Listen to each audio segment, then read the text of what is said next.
I want to start by saying I'm not the kind of person who tells stories like this. I'm not someone who goes looking for weird things to share online. I've spent most of my adult life trying to be rational, trying to explain things in terms that make sense. So when I tell you that what happened to me in the summer of 1974 still follows me around 30 years later, I need you to understand that I've spent 3 decades trying to explain it away, and I can't. I was 23 years old, fresh out of 2 years at Chicago City College. No degree, no real plan. My mother had just moved us out of our apartment on the west side after my stepfather left, and we needed somewhere fast, somewhere cheap, somewhere the city housing authority would approve quickly. I was working part-time at a loading dock on Goose Island, pulling night shifts, trying to save enough to get my own place. It was a tough stretch. Not the toughest I've had, but tough enough that I wasn't paying close attention to things I probably should have been paying closer attention to. We moved into Tower via the Cabrini-Green extension on a Wednesday in June, 12th floor, and for the first 3 weeks, everything was fine, normal, loud, crowded, hot in the way that old concrete buildings get hot in Chicago summers. That specific trap heat that doesn't let go even at 2 in the morning. Normal. What I'm about to tell you started on the night I took the wrong stairwell and ended up on the 17th floor. Let me give you a picture of what Cabrini-Green Tower looked like in the summer of 1974, because context matters. This wasn't some atmospheric, Gothic building. It was brutalist public housing. 16 stories of poured concrete and narrow windows and hallways that always smelled like a mix of pine sol and something older underneath the pine sol. The building had been up since the late 50s, and by 74 had that particular quality that buildings get when they've been pushed past their design capacity for too long, a kind of structural exhaustion, like the walls were just tired. The elevator on the north end worked maybe 4 days out of 7. The south elevator had been down since February, and the city had a repair order somewhere in a stack somewhere. So most of us used the stairwells. There were 2 of them, one on each end of the building, marked A and B on every landing in faded red paint. I had just come off a double shift at the dock. It was close to 1 in the morning. July heat, the kind where even the night air feels like a damp cloth pressed against your face. I was still in my work clothes, heavy canvas pants, steel-toed boots, a T-shirt that had basically become part of my skin by that point. I was carrying a paper bag with a sandwich I hadn't eaten, and a bottle of RC Cola that was now warm. The north stairwell door on the ground floor was propped open with a cinder block, someone's workaround for the broken latch, and I went in without thinking. I'd been going up and down these stairs twice a day for 3 weeks. I knew the rhythm of them. 6 flights to the 6th floor, landing, turn, 6 more, 12 to my floor. Except that night, somewhere around the 9th or 10th floor, I lost count.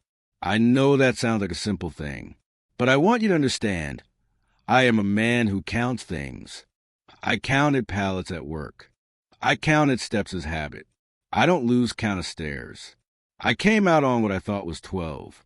The hallway looked right. Same width, same water stain on the ceiling near the fire door, same amber light from the overhead fixtures. But when I walked to what I thought was our apartment, the number on the door read 17G. I was on the 17th floor. I stood there for a second, just confused. Tired, I figured. Miscounted. I turned around to go back to the stairwell. That's when I noticed the quiet. Now, in a building like Cabrini at 1 in the morning, you expect sound. TVs through walls. Somebody's baby. Pipes knocking. The building breathes at night. It groans and settles and creaks in ways that become background noise so fast you stop hearing them. On the 12th floor, I had already stopped hearing them. On the 17th floor, there was nothing, not muffled sound, not distant sound, nothing. The kind of quiet that feels like the building was holding its breath. I stood in the hallway, and I listened. Nothing. And then, and this is the part that I told myself was the heat, Was the exhaustion, was the fact that I'd been lifting freight since 4 in the afternoon. I noticed the light was different up here. Not darker. The opposite. The overhead fixtures on 17 burn with this particular amber warmth that the other floors didn't have. Warmer. Steadier. On 12, the fluorescence flickered constantly. That low, irregular strobe you tune out. On 17, the lights just glowed. Solid and still, like they were running on different current. I thought, old bulbs. Buildings got old bulbs up here. Nobody's replaced them in years. They're burning lower. That made sense to me. That was fine. Then I heard the sound. It came from behind the door of apartment 17F, which was directly to my left. A low, rhythmic metallic sound, like someone slowly dragging a piece of pipe along a radiator grate. Real slow, one long scrape, then silence, then another scrape, silence, scrape, at 1 in the morning in a housing tower. You don't investigate sound behind closed doors. That's just sense. So I didn't. I walked toward the stairwell. But as I passed 17E, I glanced down at the gap between the door and the floor. Just a reflex. Just the way your eyes move. And I noticed there was no light coming from underneath. Not unusual. Persons asleep. But there was something else. The gap was completely dark. The way a room is dark when there's nothing in it at all. No ambient light from a window. No night light. No crack of street lamp through curtains. Black, like the apartment behind that door, was not connected to the same night as the rest of us. I kept walking. Probably just heavy curtains. I told myself. Blackout curtains. Some people use them. Doesn't mean anything. But then I got to the stairwell door, and I pushed it open, and the smell hit me. It was cold air, not air conditioning cold. The building had no central air on the residential floors. A specific, dry, interior cold. The kind of cold you feel when you open a room that's been sealed for a long time. And underneath it, very faint, something metallic, like old pennies, like rust, like something that had been sitting still in the dark for a very long time. I went down the stairs fast. I didn't count. I just went. I didn't go back up to 17 for 4 days. And then I did because of Mrs. Holloway. Mrs. Holloway was an older woman. I'd seen her in the lobby a few times. Always dressed neat.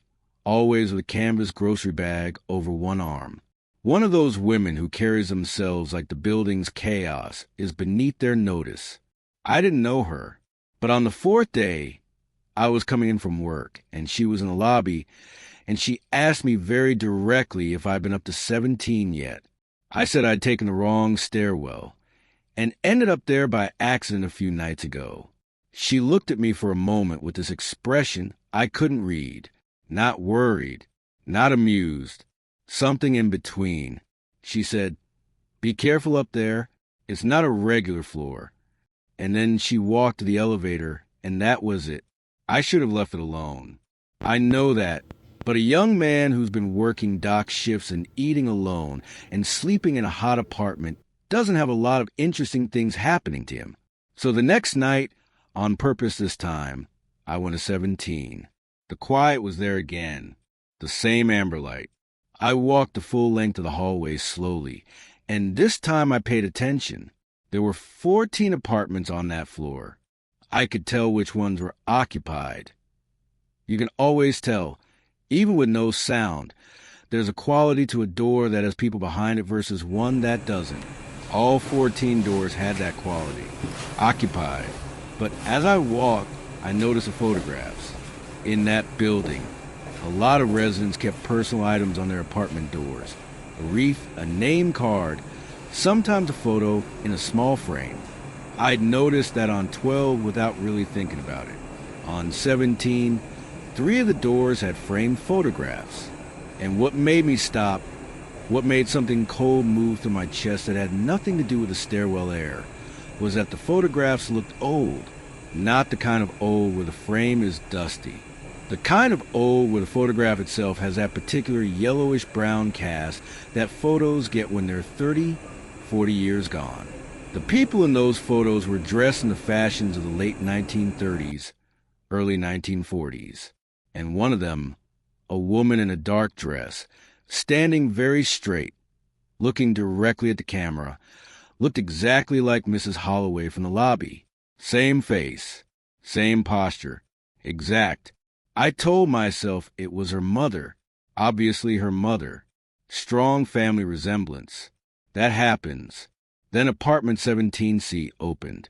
A man stepped out, middle-aged, or what I would call middle-aged at 23, maybe late 30s, early 40s. He was wearing a work shirt with the sleeves rolled up, and he looked at me with a patient, unsurprised expression of someone who has seen people standing confused in their hallway many times before. "You're from 12, he said. Not a question. "Yeah," I said. "Sorry, I was just—" "It's fine," he said. "People come up here sometimes. Curious." He paused. "You shouldn't stay long, though. It's better not to stay long." "Why?" I asked. He looked down the hallway. There was a sound and that low metallic scraping from behind one of the doors. And he didn't react to it at all, like it was just background, like it had always been there.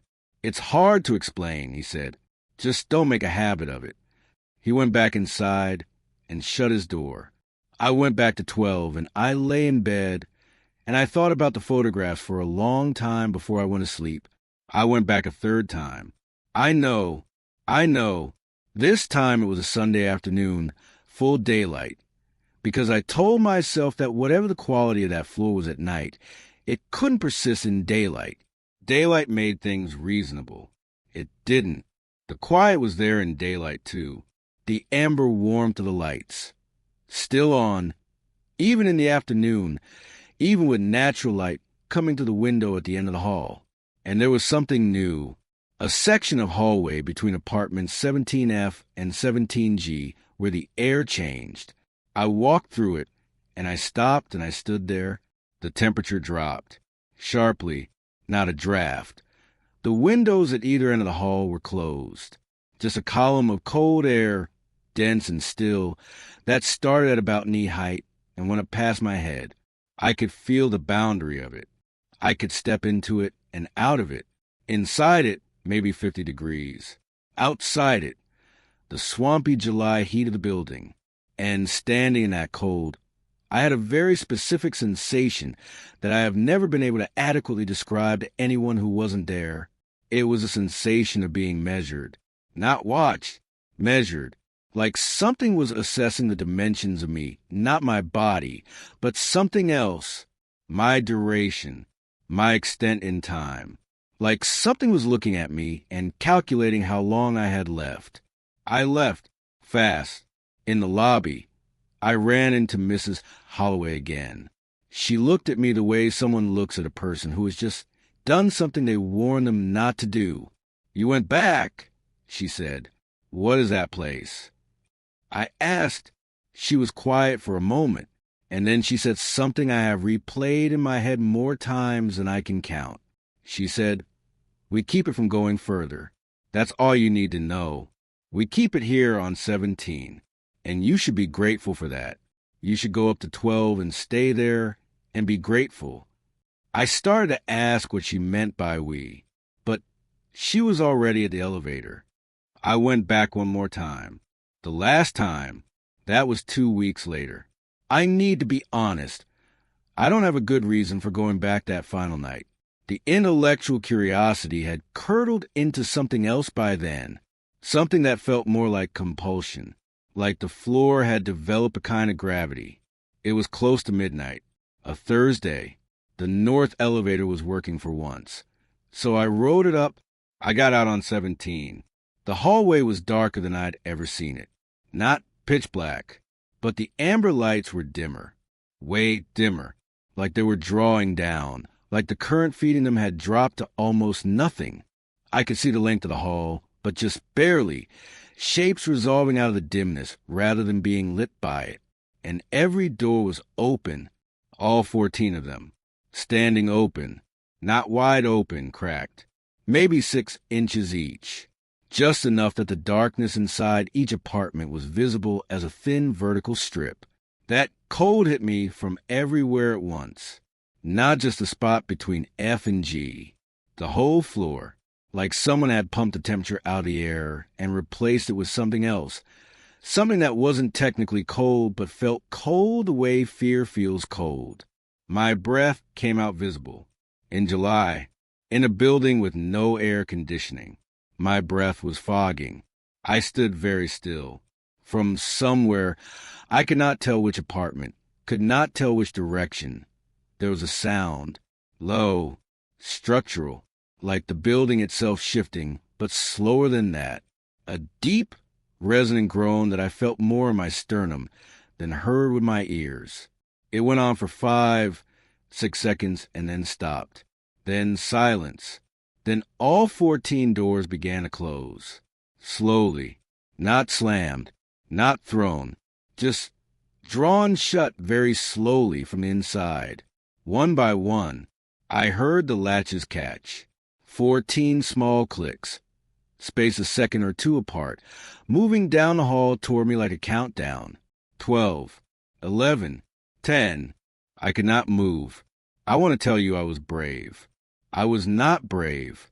My legs had stopped working the way that legs stop working when your brain's emergency system overrides everything else. I stood there and watched those doors close, and I could not move. The last click came from 17A, closest to where I was standing near the elevator. And then the light went out. Every single light on that floor. Gone. The amber warmth. Just gone. The hallway was absolute black. Not dim. Not almost dark. Black in a way that pressed against my eyes like something solid. And in that black, very close, 2 feet, maybe 3, I heard breathing. Slow. Steady. Not panicked. Not labored. Just breathing.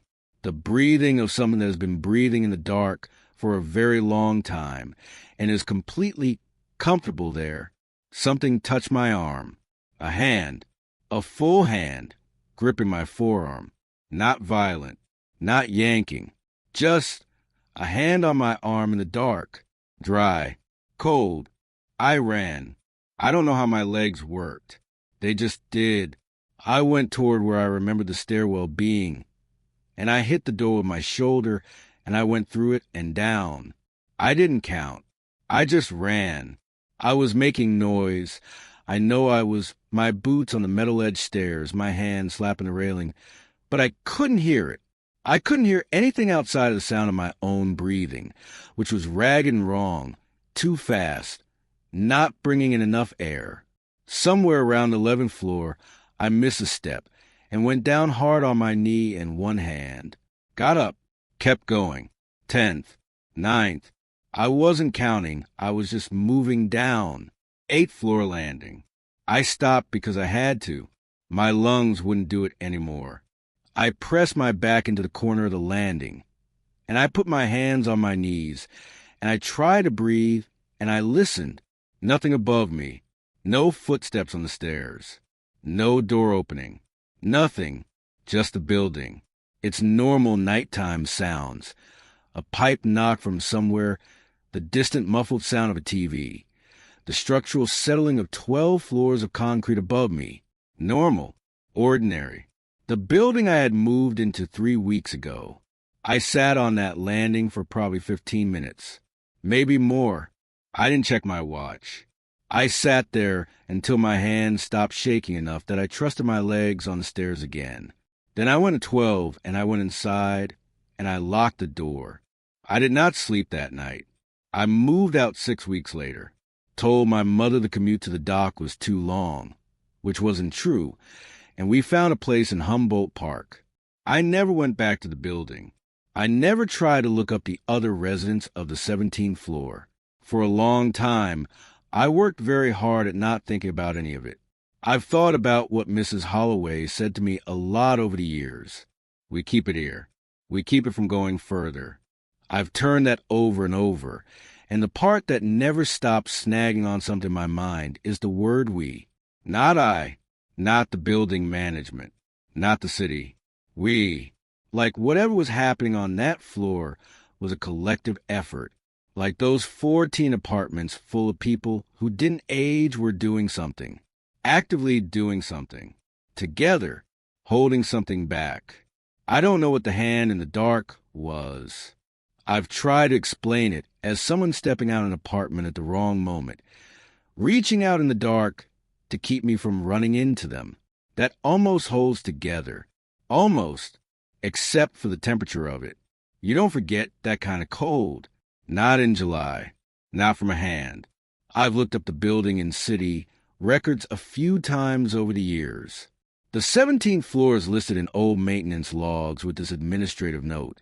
Just a stamp, really 2 words, grandfather status.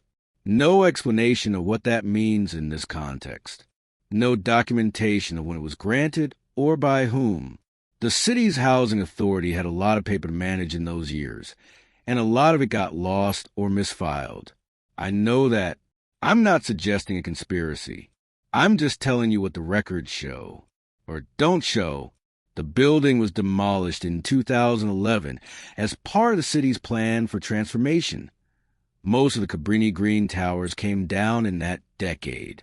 I remember reading about it and feeling something I couldn't quite name. Not relief. Something more like, I don't know, concern. A low-grade, quiet, unspecific concern about where something goes when a container has been held in for 50 years gets knocked down. I still live in Chicago. I've lived here my whole life. And there's a neighborhood on the north side, not far from where those towers stood, where I don't walk after dark. Not because anything has ever happened to me there. I couldn't tell you exactly why. I just don't like how quiet it gets.